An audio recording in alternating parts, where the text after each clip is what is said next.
Good evening. Call this February 12th, 2024, regular meeting of the City of Coolidge City Council to order. Would you please join me in the Pledge of Allegiance?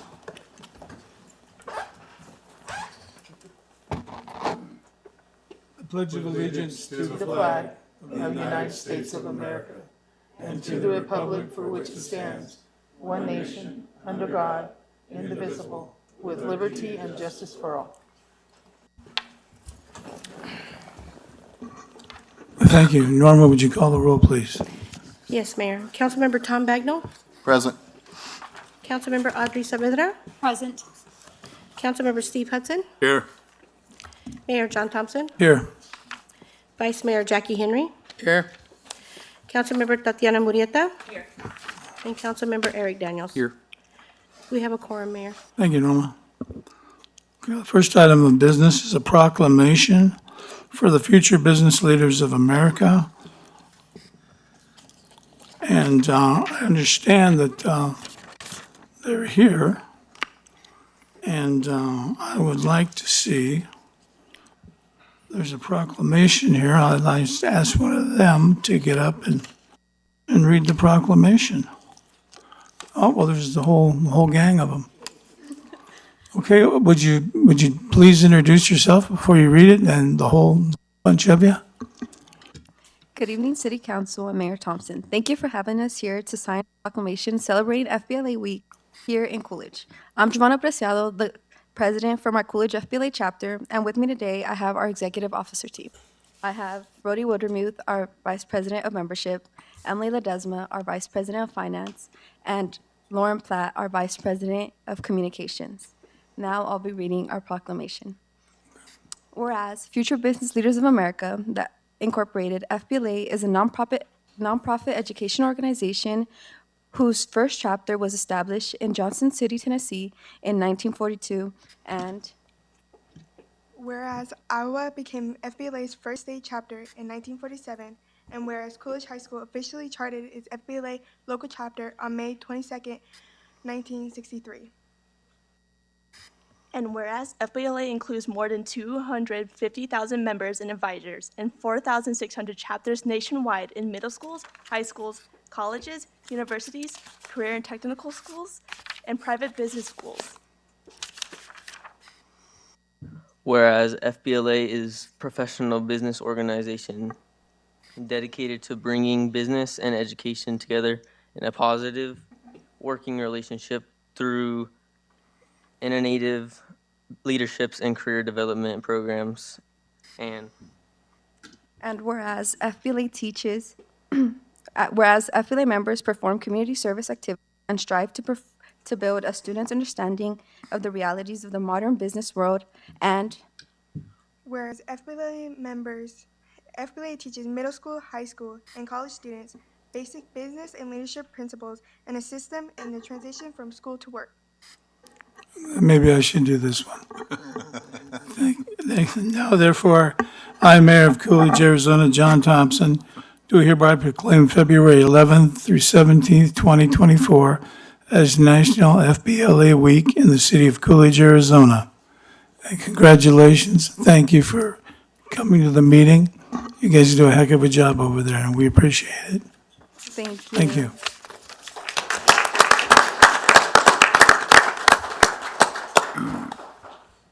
I noticed that your sponsor and your leader didn't say much.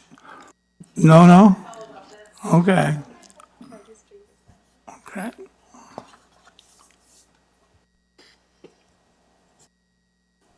Thank you.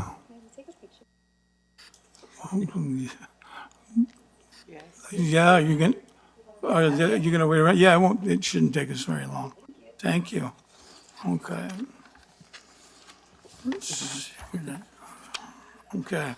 Okay, we'll move into call of the public.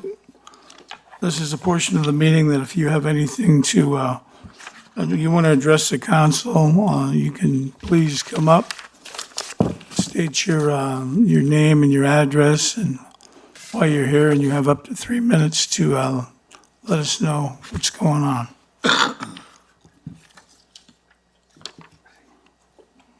Good evening, Mayor, Vice Mayor, and council members. My name is George Arredondo, and I'm running for County Supervisor. And I just want to briefly introduce myself. I know most of the folks here, but I'm an Arizona native here, Pinal County, born and raised here in Coolidge. And I now operate a small little cattle ranch, and I've served 32 years in the federal service, working for the Department of Agriculture, Army, and the Navy. And I recently retired last year. I also served 22 years in the Navy Reserves with 3 combat tours and retired after 22 years of service with the Navy Reserves. I currently serve on the Coolidge School Board. A few decades ago, I sat on the council members with some of you council members as well. Been years ago, about 30 years or so. But I'll continue being around the community, meeting people's issues, concerns. Appreciate meeting with the mayor for during his office hours on Thursday, and I hope to visit with the rest of the council members as well. And my goal is to ensure that I will, if elected, I'll be responsive and listening to the concerns of the communities within the district. And I just want to say thank you for your time. Thank you, sir. Hello, my name is Mary Buckman. I live here in town, 102 South 18th Street.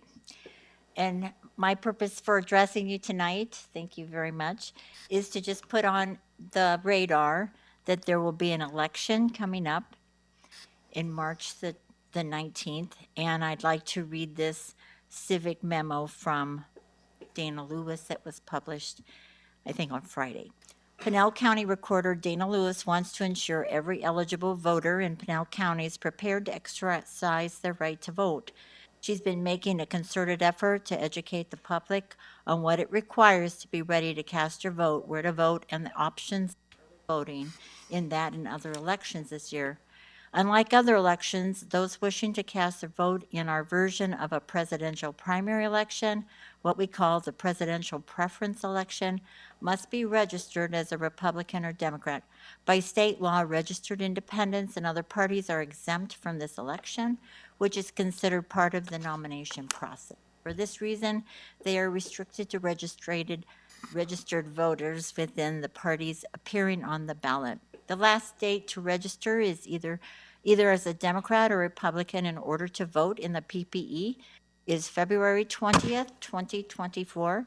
The election will take place on March 19th, 2024, with early voting commencing on February 21st, 2024. Pinal County residents can check their voting status and polling locations and other election-related information at Pinal Votes. And from what I understand, the residents here in Coolidge will be voting here. There will be only one place for voting on March the 19th. So I have some flyers and some posters if anyone's interested in helping to get the word out on this important election. Thank you. Thank you.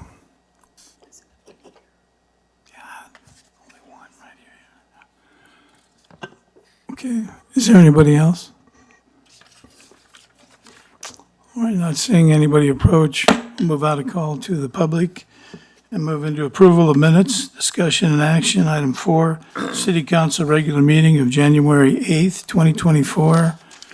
And item 5, City Council regular meeting January 22nd, 2024.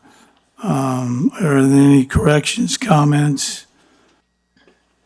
Mayor, if there's no further discussions, I make a motion we approve the council meeting minutes from January 8th and also from January 22nd, 2024. Is there a second? Second. Okay, the motion and a second. All in favor? Aye. Opposed? Okay, thank you. That carries. We'll move into public hearings. Item 6. To receive public comments on the planned area development, major amendment of existing 1,485 acres plus or minus Brighton Village pad to the 1,340 acre plus or minus Brighton pad, more or less located generally southwest of the intersection of Windsor Road and Highway 87, Arizona Boulevard, Coolidge, Arizona. Mr. Lopez. Mayor Thompson, Vice Mayor Henry, council members, This project is 1,485 acres that's being amended to 1,340 acres, previously called Brighton Village and now called Brighton. It is, it borders on the north on Martin Road, and it goes all the way south to Randolph Road, you can see on the map. And from Highway 87 over to, I believe that's Kenworthy. So it's a fairly large project. There's a piece that's left out that says not a part of, and that gentleman called us and he approved it. This major amendment application was made by Hilgard Wilson on behalf of Cardin Hyatt Investments, Cardin Bowden Investments, LeSueur Investments, and Anderson Capital Partners. And so we provided the information to you on this project. There's a lot of information. It does comply with the PAD that was previously existing. The Planning and Zoning Commission held a public hearing at their January 10th, 2024 meeting and recommended approval of this project to you with the stipulations that are included. And Phil and I are here to answer any questions or have this. We can show you some of the project. We can go through the slides. Yeah, so this is, on the left is the before, and on the right is the after. So you'll just see that some of it, we came before you, there was a change, and we added industrial on the right side before, which will be an employment center. And so that's some of the changes you'll see in this major amendment. Go ahead and click it one.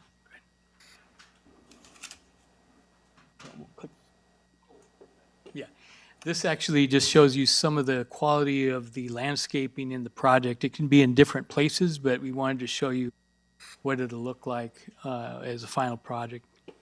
And Phil and I are here to answer any questions you may have. Okay, this is a public hearing, right? Yes. Yep. Does anybody have any questions up here? You mentioned some planning and zoning issues, or what were those? What were their comments? Yeah, they basically, the biggest comment, they went along with the proposal. The biggest thing they said is to change one of the collectors, right, to 36 feet instead of 33. It's the only one we added that was there because we know council's made that stipulation. They want 36-foot wide streets. So that was really the only change in the whole thing, right, Phil? I didn't. Yeah.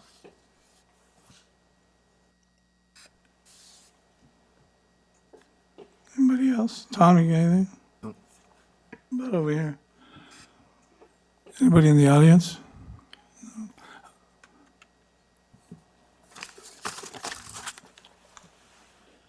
George Arredondo, 1601 West Wilson. My only question is, maybe this is down the road, but the ingress and egresses of these locations, or the infrastructure, is that part of the development, or does that go concurrent with the development process? And who works through that process? Yes, that process will be through traffic studies as these areas are developed and the plats come through. So there'll be a pre-plat where the single-family homes are going, and then there'll be a final plat that comes before the council. The pre-plat goes before the P&Z. The final plat within a year comes before the city council. The first portions that are being developed are up to the north because they have assured water supply. So those will be north of Bartlett Road. So you'll see those first as they go through, and that's my understanding. So it may be different, but they all shook their heads in approval, so I'm right.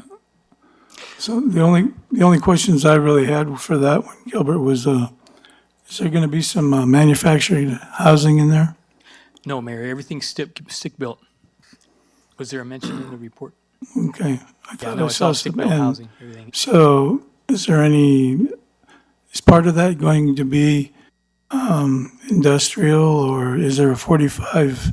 I see some, is this the one that has the 45-foot height limit for commercial? Yeah, the commercial is right here, and that came as an amendment before. So that's part of this. It was converted to industrial I-2 for employment, which is catty-corner to Stinger, which is down here. So we thought it was a good use, and it was approved, so it went through the process.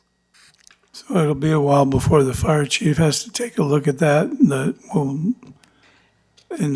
then he'll come and talk to us about what he thinks about it. Well, the fire chief was involved in the evaluation at this point, but as they get developed individually, then there was more comments and we worked within the plan. So this is the major plan amendment to get to the next step, which is coming in with all the specifics to each site as they're marketed and developed. Won't all happen at the same time. Okay. That's all I had about, anybody else? Okay. Anybody else? Nobody's coming forward, so I guess we'll go ahead. Sorry, real quick, I won't take up too much of your time. My name's Joseph Vance with Hilgart Wilson, 2141 East Highland Avenue. We represent the developer, and some of you may remember that we previously received approval from the council for a major general plan amendment for encompassing 330 acres at the southeast corner of the property. This PAD amendment before you is the next step in the process, and the city staff has been great to work with. It's an exciting project, and we just want to say thank you and appreciate your support. Well, thank you. Appreciate it. Thank you. Mr. Mayor, I might just add one other thing. The question that came up about the roadways, oftentimes people worry about the roads and whether the roads are going to support the type of development over time. That a developer will be required to build all the interior roadways. The residential streets will be built to the city standard. Generally, when we have a project like this fronting on the major arterials, which would be Kenworthy on the west side, Randolph on the south, and any other major arterials, they'll be required to build their half of the road whenever they come in and do these projects later on.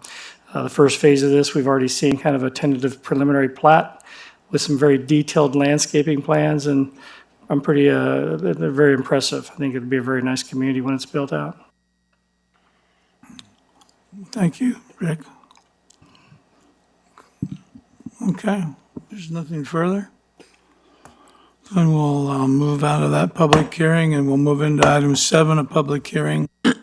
Receive public comments on rezoning appeal of a certain parcel of land from general industrial I-2 to a planned area development, a PAD, consisting of approximately 20.7 acres more or less, located south and east of the corner of State Highway 87 and Hannah Road, Coolidge, Arizona. Mayor Thompson, Vice Mayor Henry, council members, this project is, I apologize for not putting the name on it, it's called Coolidge 500. The units that are on this property are actually proposed are 414, 1 and 2 bedroom studios. This property is located on Highway 87, on the east side of Highway 87, about a third of a mile south of Hannah Road, directly across from the prison complex in Eloy. And then behind it is iPads. And so this shows you a kind of a plan of the site and how it's phased in. This project went before the Planning and Zoning Commission December 6th at the meeting. It was forwarded with a recommendation of denial. That's why it's an appeal to you. The comments, I think, that were made, staff recommended approval on this project because of the location. I know there was a concern from some P&Z members on being 3 stories, but the issue with the height is where it's at is for workforce housing. So it's going to be for the workers of Procter & Gamble, Nikola, and others that are coming that we met with some more companies today out there at the site. So height-wise, to the north is industrial, to the south is industrial. They can go to 55 feet. And to the back, which is iPads, that maximum there, because the development agreement is 125 for the building. The stacks and everything else are unlimited in height as long as the engineering supports it. And then to the west, you have the private prison complex. That those buildings are pretty big. So that's why we recommended approval based on location. It's not in the middle of the city. You know, it's out there for workforce housing. And they propose to build 1 2-bedroom studios from 650 square feet to 1,050. And that includes a small 3-acre commercial area. And that was one other concern that one of the commissioners had was that they used the PAD, the general plan process, to increase the density from 18 units to 20 units per acre because they included a mixed-use component, which is the commercial, which we thought, staff, that'd be great because there's nothing out there. So if you build a commercial component in that area, then you'll have a little store or some sort of services for all those units that are out and be able to service them. So those are the main, I think, components that were expressed. One of the members who mentioned that he didn't like PADs, but a lot of our projects are PADs. I mean, we have them, that's what we just had. So, that's I'm just giving you the information. It's available on the, online, so you can see it, the video, but we still recommend approval on the project from staff's perspective. But the gentleman's here, Mr. Lafferty, and I think he might want to, if you have questions for Phil and I, we can answer that. But I think he has a few slides he'd like to show you. Possible? Do you want to see him now? Probably. It's up to you. Because it's appeal, we thought it was appropriate to allow him to have some slides. They're only like 4. He's on for later, isn't he? On the ordinances, yes. Do you want to wait and address it then, or it's a public hearing? He's certainly welcome to come up and. Yeah, if you'd like to come up and. If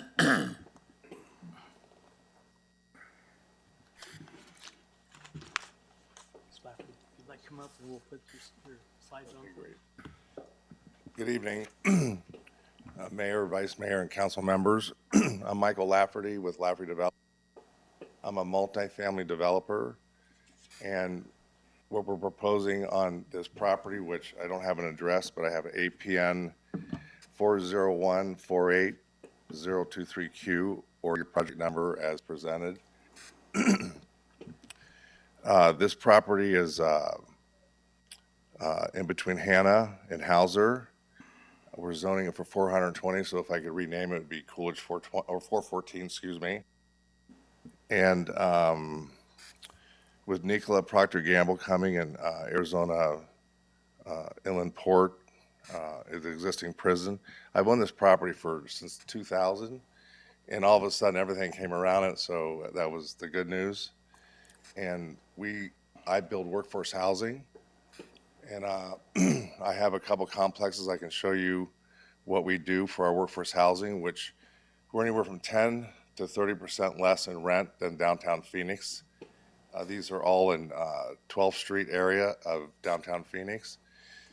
This is 11 Capital, 150 units, average rents $1,200, about 25% under the downtown rent market. That's all I have to compare it to. There's 12 Capital, that's another 150 units. Very successful project. Next one. Imperial, that's a true workforce housing that we worked with the City of Phoenix, along with their public housing program on 20th Street. They got a $30 million grant. We were the only private developer that did development in this area with the public housing.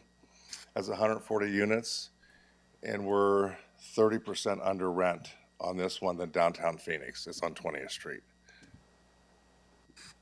Here's the micro units, EBB on 12th Street.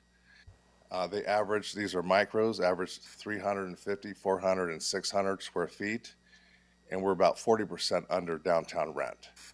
We're 98% occupied, minus move-outs on all the complexes.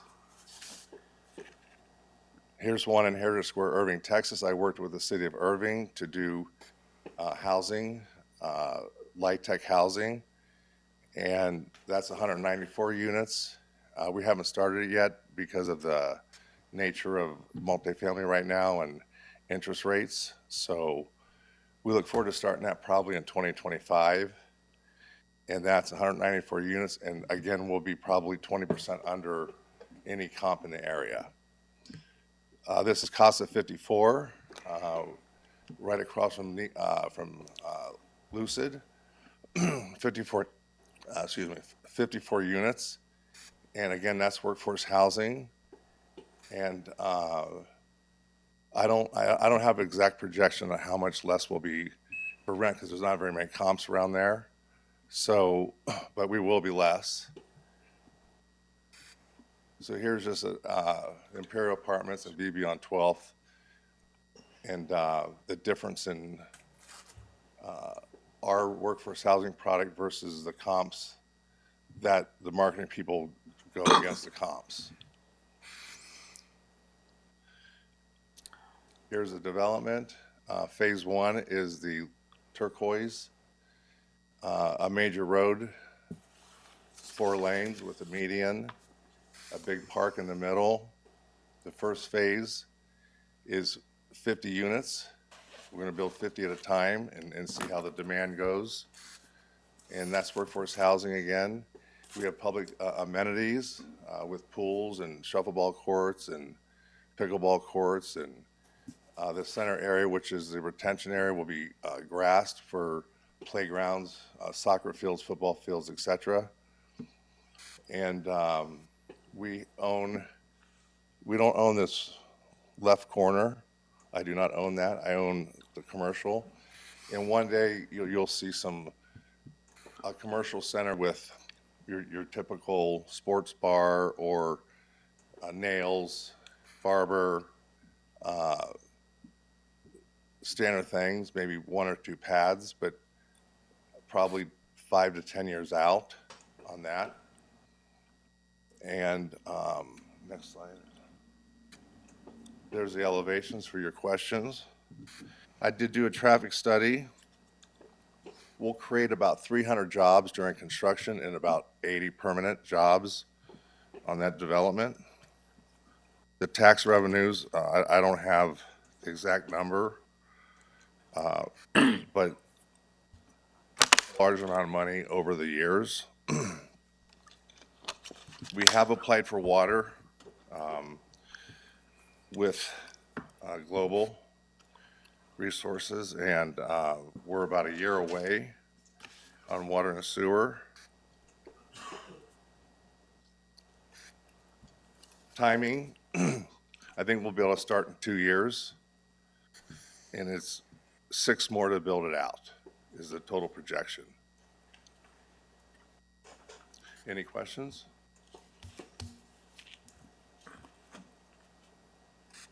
Anybody have any questions? I had some questions. I don't know if now is the time to ask it or later when it comes on. Well, it's up to you. Go ahead. So I just was reading what was presented to us in our packet and then comparing it to our current 25 general plan. I didn't like the 414 units.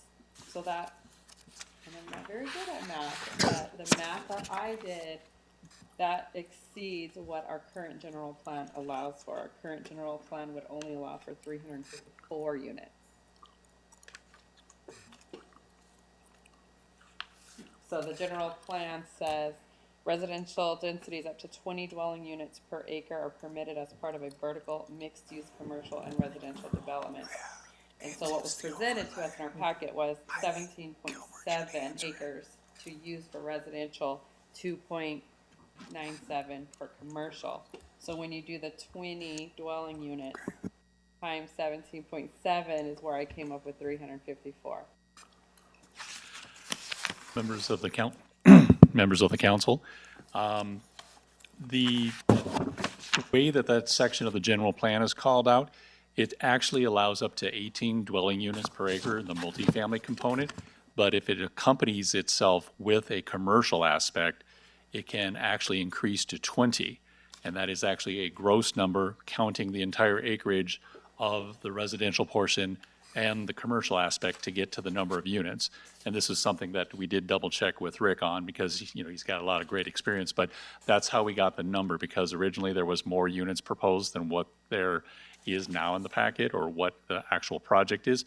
But that's how we got to that exact number to be compliant with that portion of the general plan. Okay. And then, And Councilmember Rita, if I could add to that, There's a portion in the general plan, I think we talked about this before, that actually allows deviations from the actual. You can give credit for increases in density if you do a mixed-use project.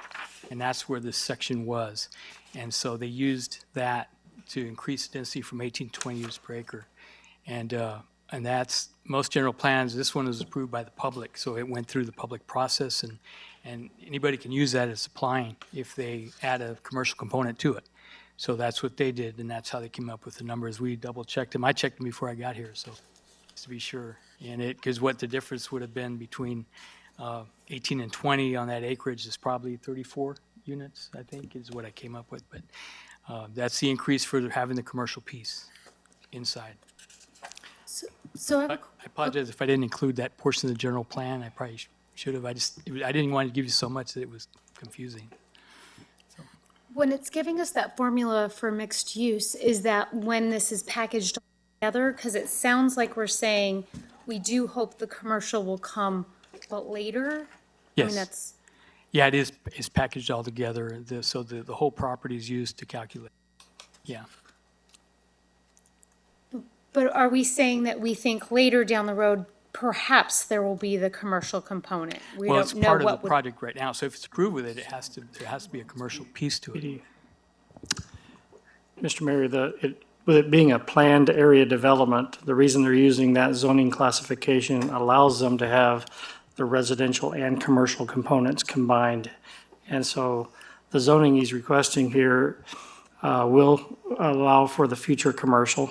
Obviously, the houses and rooftops have to go in first.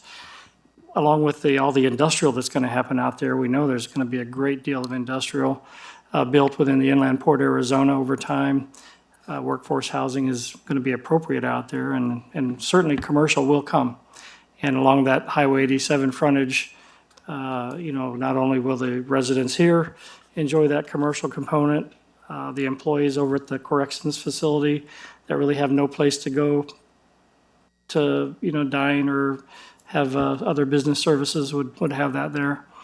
And we'll probably see as the inland port builds out and we see more industrial development, commercial activity along the highway frontage there. And the other thing, a PAD allows you to have some amenities like the open space, where if you're doing a straight zoning, like you see the older parts of town, this has a middle area that'll have different amenities for the residents. Could be tot lots, it'll be used as a retention, but it doesn't rain here all the time, so that most of the time it'll be available for the residents to use and have some recreational amenities right in the center that everybody can access. So that's the other thing that's positive about a PAD. It allows for open space, 15%. I had another question.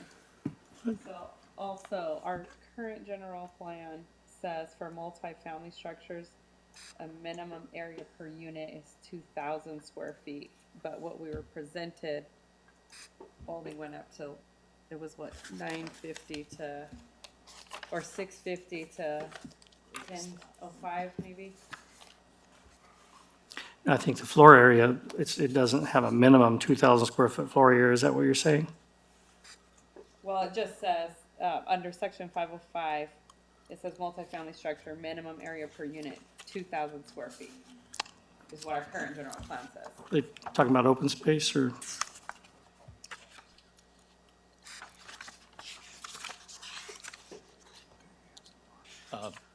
Just to show the graphic in particular here to the question, the additional requirements relative to, which, by the way, this will come back to the Planning and Zoning Commission as a major site plan.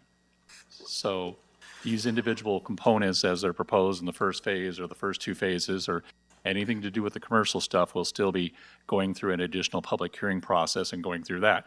I'm just calling up the graphic here to show the central lawn amenity and some of the other recreational elements that might be down here, plus all the other areas that are intended to be portions of this sort of usable space immersed amongst the entire project as evenly distributed. In other words, it gives it a nice organic feel.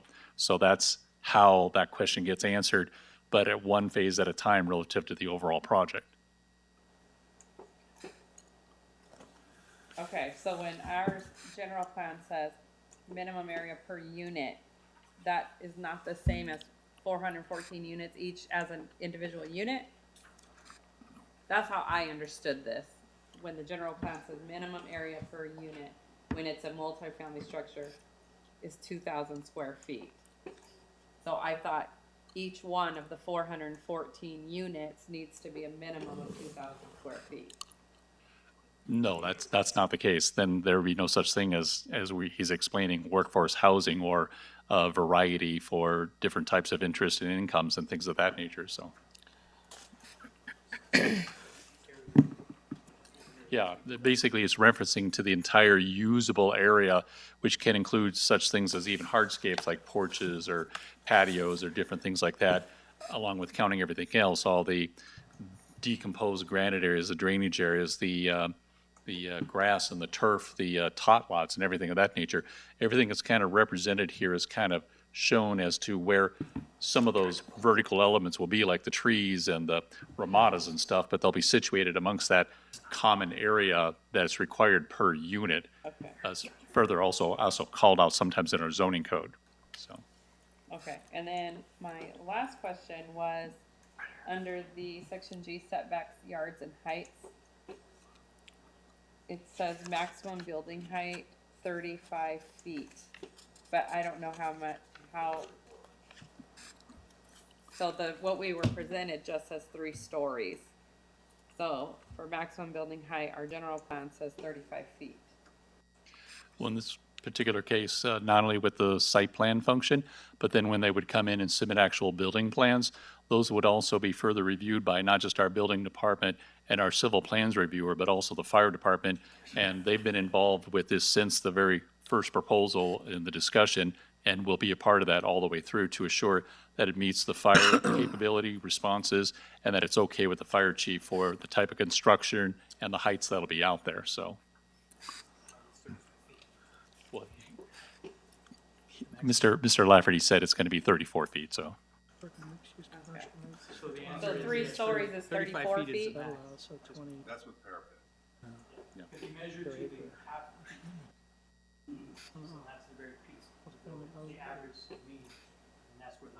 And you're saying it's 34 feet at that, right? Yeah. It'll be within the 35. Right, okay.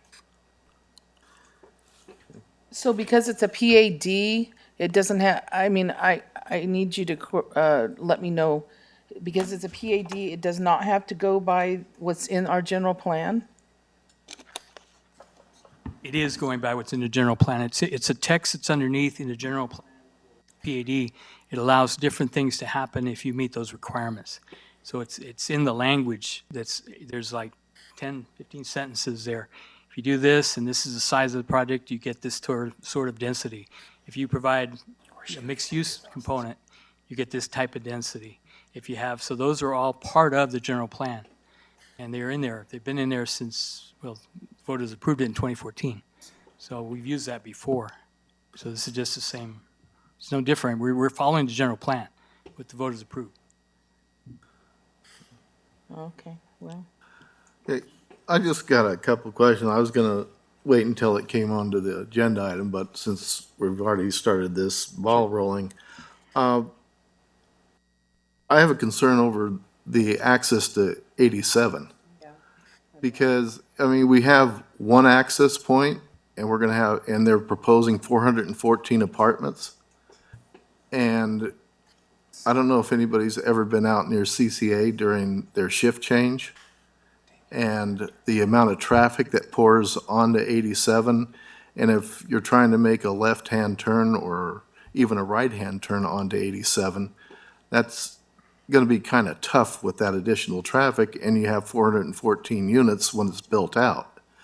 So, you know, I have a big concern on that because we know how ADOT is when it comes to traffic signals. You have to show how many people have died before they'll go ahead and they'll put one in. And so it's just a concern to me that we could be creating a kind of a problem with everybody coming out of there like that. The other thing I was going to ask is regarding the amenities. I know that the open space and retention area is here, and that's gonna be part of the first phase, I guess. But then the rest of the amenities look like it's gonna be the last phase. And does that include clubhouse, swimming pool, and all this stuff? I mean, because, you know, if, right now, if somebody's gonna move out in that area, I would think that they're gonna want to have something, you know, right there to do, rather than to have to drive to Eloy or to Coolidge or, you know, something of that nature. So, and I just don't know how soon we're gonna have a build-out on that commercial piece out there, because, you know, everybody knows the economy, you know, has ebbs and flows, and, you know, it could, you know, as long as the economy stays good, it could happen sooner than later. But if the economy tanks, we could be looking 8, 9, 10 years down the road. Right. Councilmember Bagnell, as far as the traffic, he has a traffic study he submitted, being reviewed by Ben and some others, but it'll have to go through ADOT to get the decel lanes and other things approved. So that part will have to be done. It'll be part of the development of the project itself. As far as the amenities, I think part of them. I would say the amenities happen once there's the proper growth, probably at about 150 units. So I think that's projected wrongfully. I would say that we'll have the pool and the amenities within the first 200 units. And one of the things that makes workforce housing happen on our one complex Imperial, we have no amenities, clubhouse, weight room, and we'll have all that in some of the buildings. But they're interested in inexpensive rent, and that's how you accomplish it. Once there's enough building going on, we will build the amenities within.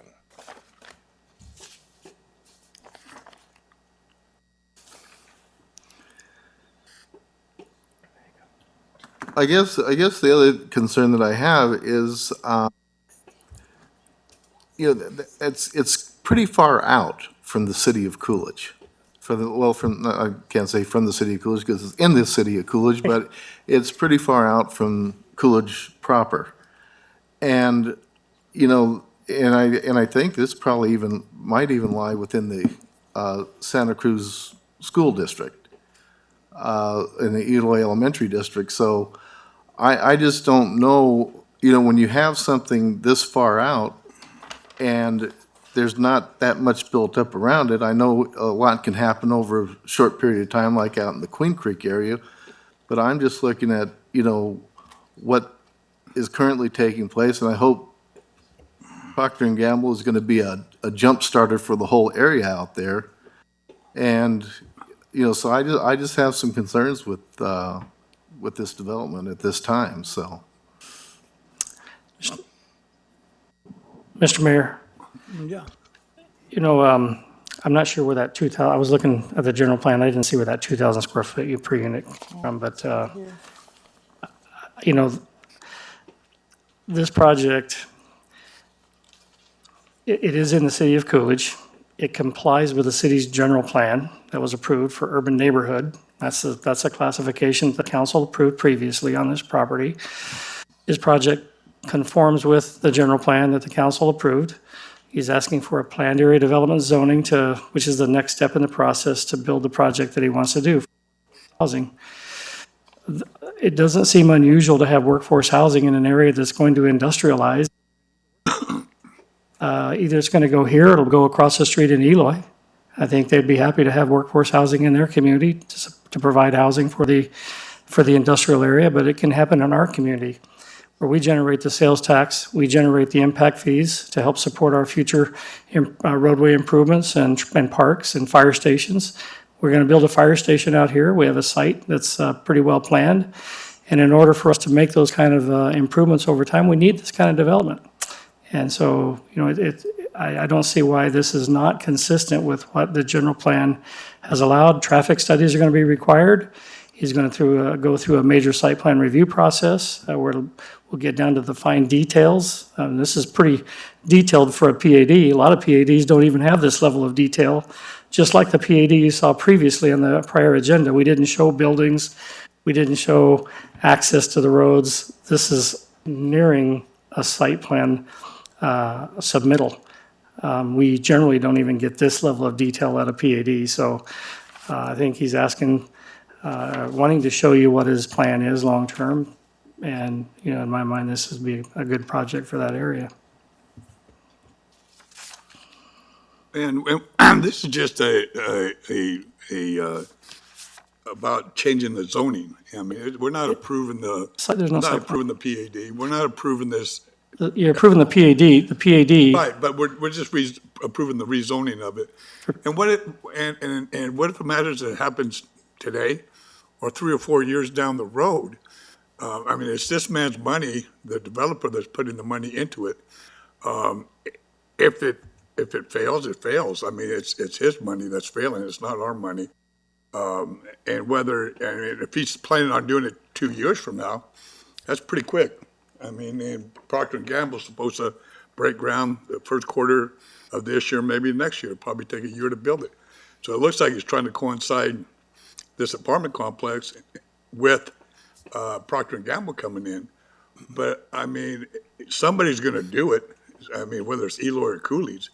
And I don't see how it's going to be detrimental to Coolidge to have that, especially in a place right across from the correctional facility that's there right now. I mean, there might be people moving from Pinal County or Pima County that drive every day to be moving to someplace like that.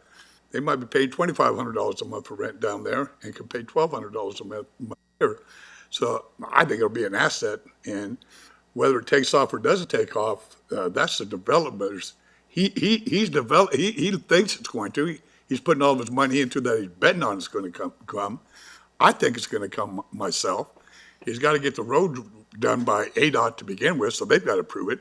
It's got to go back in front of planning and zoning here to approve everything. So I think it'd be an asset to Coolidge in the community and also for the workers around here.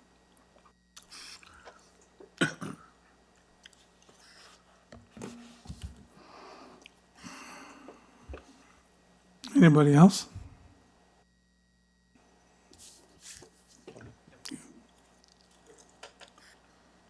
Hello, I'm Mary Buckman.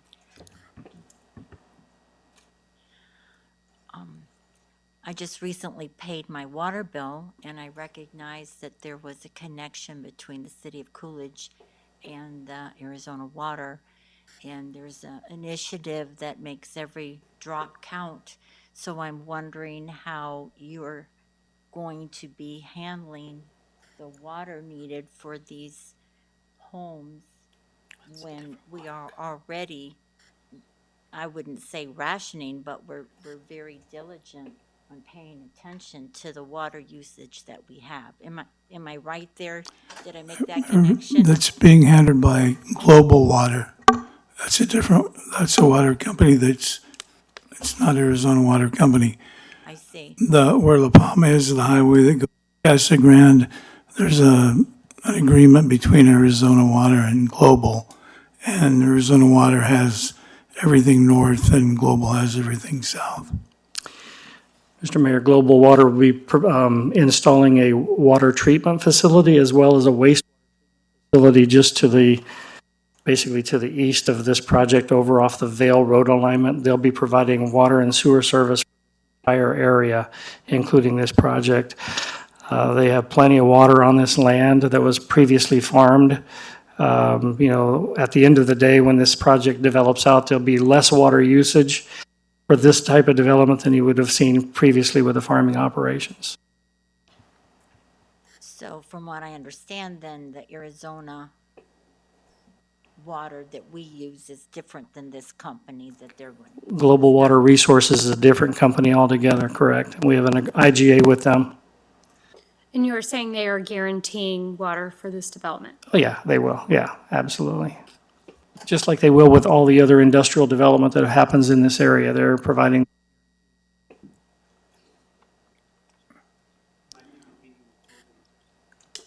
Yes, and the reason that we're 2 years out is because Global says they'll react in a year, and I'm going to say 2. So as soon as they give me a commitment, we would break ground on the first phase. But I need their commitment for water and sewer, for lending purposes. So we've been working with them for 3 years now, since we did the major plan amendment. And because of all the activity that's spurred around, especially on Hannah, with that developer, St. Holdings. So I'd say that we'll have water and sewer between a year and 2. And as soon as I have the formal commitment, then I can start building. This will rent.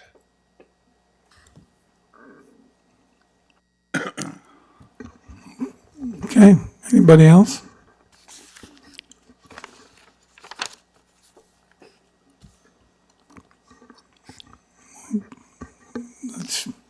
That's good. I mean, if we don't have anything further, Get out of a public meeting. Thank you. thank you. Okay. So we did that one, so we'll move out of the public hearings. And we'll move into the consent agenda. Does anybody on the council want anything pulled off of the consent agenda? No. No? Okay. Item 8, consider approval of entering into an agreement for purchase of equipment between the City of Coolidge and Centerline Supply, Inc. to purchase a new Trans-Tech sidewalk razor grinder for an amount not to exceed $11,924.28, utilizing capital improvement funds, CIP, for the Public Works Street Division, authorizing the mayor to sign the necessary documents. Item 9, consider approval of adopting the, Title VI, implementation plan for the updates for 2024 for the Transit Department in compliance with ADOT and FTT requirements. Item 10, resolution number 24-01, a resolution of the mayor and city council of the City of Coolidge, Arizona, authorizing the submission of an application to the Arizona Department of Transportation for the 5311 Rural Transit Funding and authorizing all actions necessary to implement and complete the activities outlined in said application. Any discussion on any of those? If not, I need a motion to act. Mayor, I make a motion if there's no further discussion to approve items number 8, 9, and 10 as read. Okay, motion second. Oh, wait a minute. Go ahead, Norma. Vice Mayor Henry, Yes. Councilmember Murrieta, Yes. Councilmember Daniels, Yes. Councilmember Bagnell, Yes. Councilmember Saavedra, Yes. Councilmember Hudson, Yes. and Mayor Thompson. Yes. Thank you. Okay, move into business, regular items, item 11.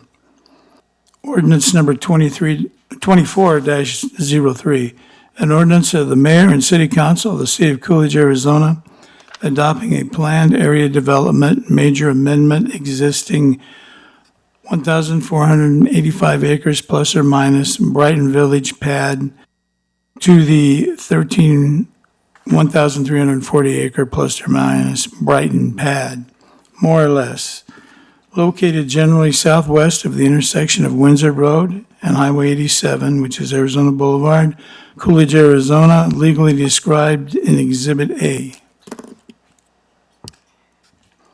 Mayor Thompson, Vice Mayor Henry, council members, this is the ordinance that would adopt or approve the major PAD amendment for the Brighton 1,340 acres. And Phil and I will answer any questions you may have. Anybody have any questions? I just have a couple, and again, this goes back to the ingress and egress from the site. Where, when we develop, if you're gonna develop that part up in the northwest corner, I take it that you're gonna be approving Bartlett all the way out to 87, and that will be the main access is onto 87?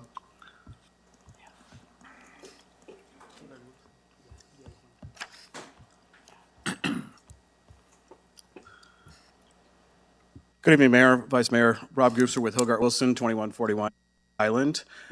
So for our first phase that we're looking at, it's parcels 1 and 2. Yep, thank you. We intend to improve Bartlett, the half street, which was just south of parcel 2. And then as we develop along the western boundary, up Kenworthy, we'll be developing the half street on that location as well. But then that won't take it all the way up to Martin Road. So,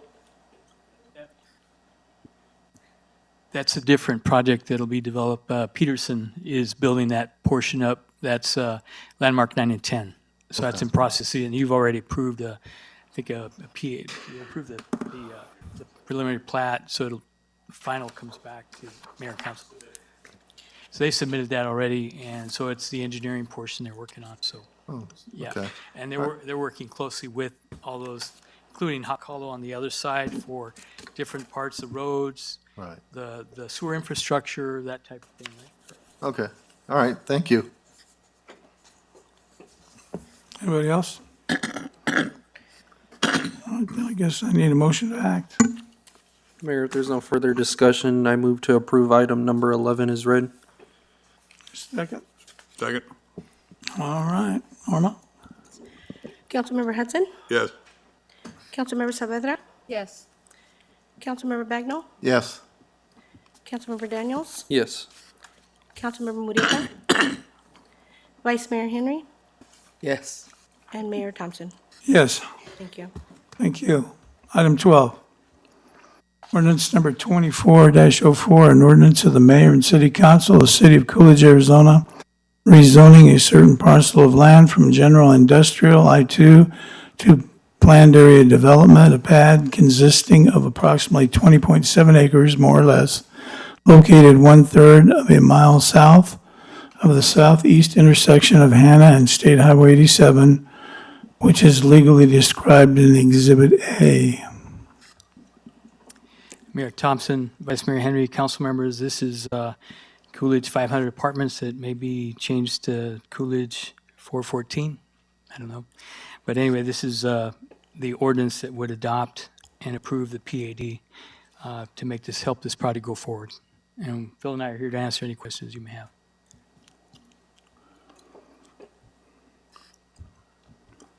What was the main concern of the Planning and Zoning Commission in rejecting this?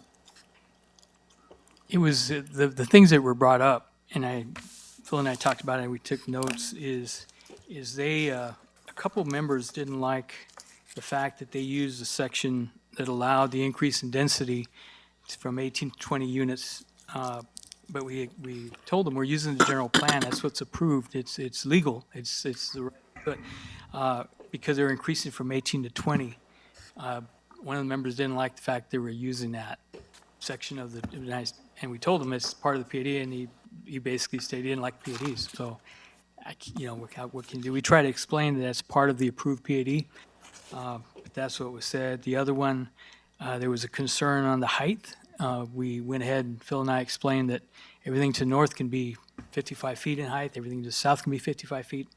Items behind them could be 125 feet, or taller if it's the silo or the right next to the rail track. So, but they still, those two members didn't like them, and they basically made the motion to deny, and they went along with it. So, the video is pretty clear. I mean, those are the two main things I can remember that were, yeah. There's a video of that? Because The video's on. I didn't should be see on. it on the website. Yeah, it should be on the web, the video. It's on the web. Yeah, Oh, we'll okay. make sure it's there. Yeah, and Mr. Lafferty couldn't make that meeting because he was in Europe, so somebody else came and presented. So I think sometimes when you don't have the main key principle there, maybe, they made a difference. I don't know. I'm just saying but he was sure to be at this meeting. That's why he was here last time, to meet you guys and just kind of see how the council works. Okay. Anybody else? I reserve my comments. Everybody here brought up very pretty valid points. The only thing I would say is, I think it was October, November, I was at an event. I talked to a gentleman that works for Core Civic, and he told me that he'd been involved in some of these before, and they went ahead and they were very supportive of it, and they had done programs before because it helped their employees. They didn't have to drive anywhere; they could live and walk to work. So that took some traffic off the road. Now I think there will be an increase. We've already been working with some of our representatives to try to get that highway widened. And I'd be the first to admit that ADOT doesn't exactly respond to Coolidge's needs in a big hurry. But, we're working on them already because we realize there's going to be a traffic problem down there. But some of these projects don't exactly roll in time. We've approved a lot of them over the years, and there's a lot of them still aren't going that we've approved. So I don't think anybody's going to start working tomorrow, so it gives us time to do what we need to do with this project if it does make it through. But anyway, that's my 2 cents. And like I say, that road's going to have a lot of increased traffic one way or the other. So I guess now I'm looking for a motion to act or not act. It's Mayor, if there's no further discussion, I make a motion we approve ordinance number 24-04 as read. Is there a second? Second. Okay, Norma? Okay, Councilmember Bagnell, No. Councilmember Daniels, Yes. Councilmember Murrieta, No. Vice Mayor Henry, No. Councilmember Hudson, Yes. Councilmember Saavedra, No. and Mayor Thompson. Yes. That failed with 4 no votes and 3 yes votes. All right. We'll move on to item 13. Resolution number 24-02. A resolution of the mayor and the city council of the city of Coolidge, Arizona, designating the election dates and purpose of election, designating the deadline for voter registration, and designating the place and the last date for the candidates to file nomination papers. Yes, good evening, Honorable Mayor, Vice Mayor Henry, and members of the council. Before you tonight for consideration and adoption is the resolution that does the call of election for the primary and the general in 2024. The call of election, although it is not required by law anymore, it is still a way to get the information out there and inform the public that we have an upcoming city election. So as of last Friday, February 9th, the election date was scheduled as of August 6th, 2024, and then we just found out, I think the email went out Friday night at 9 p.m., and I think most of us clerks were reading it at 8 a.m. this morning. The governor signed House Bill 2785, which changes the election for the primary only to July 30th. It moves it 1 week ahead of what it was normally set at or placed at. So with that being said, this morning, I did a Zoom meeting, and we found out just a little bit. There was a lot of us clerks on there trying to figure out how does this impact our candidates. And so technically, if anyone out there was circulating any petitions with the August 6th date, primary election date, those petitions will not, they will still be valid. I will still accept them. Anything after the date of, so let's just say Saturday, February 10th, if anyone circulated any petitions, those could possibly get challenged, but I think at this point, they're trying to say because of the change being right before candidates can pick up packets, it's more or less they're saying that they don't see any judge really saying that they make any signatures invalid at this time. I am glad to report that we had nobody. We do have one packet out right now, and their last day to circulate Thursday. We're good to go on that packet. If anyone picks up a packet, which they are available in my office, they will make sure that when they fill out their reports and their documents, that they put out there that the new primary date is July 30th. If you do that, you're good to go. And I think the reason given was that this fix is because they had time frame issues when counties would do let's just say a recount was necessary. When they would do a recount, they had timing issues to get it done in a sufficient amount of time so that we could all get it completed and then get it canvassed with our councils. So it's just a fix, is what we were told this morning. What I'm doing, or what I've recommended or done is, I did when you approve the resolution, I'm asking for when the motion's made, that a provision be added. I think I've set that up on your front, so whoever makes the motion, if you could please include, that the resolution be amended to the extent that House Bill 2785, which was signed by the governor on February 9th, 2024, be changed to reflect any election dates. So, we took care of that. Let's see, I also wanted to point out that the voter registration deadline originally was July 8th, and now it'll be July 1st. So this is if you're wanting to register to vote for the primary election. And then the packets, which are now available in my office, the dates to file were, I think it was like March 9th to like April 8th, and now it's going to be 1 week before. So the new date to begin filing is March 4th of 2024, and the deadline is April 1st on 2024 at 5:00 PM in my office.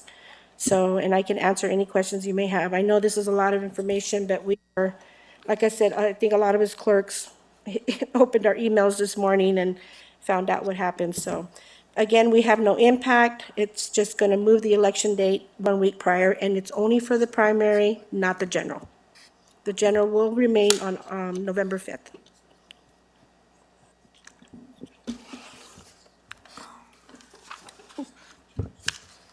A lot. Okay. And I guess we need a motion. Mayor,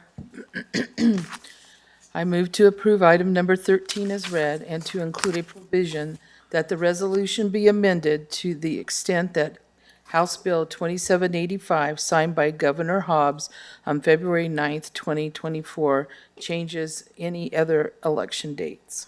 Second. Okay, motion and a second. Norma? All right. Vice Mayor Henry. Yes. Okay. Councilmember Murrieta? Yes. Councilmember Daniels? Yes. Councilmember Bagnell? Yes. Councilmember Saavedra? Yes. Councilmember Hudson? Yes. And Mayor Thompson. Yes. Thank you. Thank you. Okay. Time for the report. Anything on this end down here? Nothing. Nope. Nothing?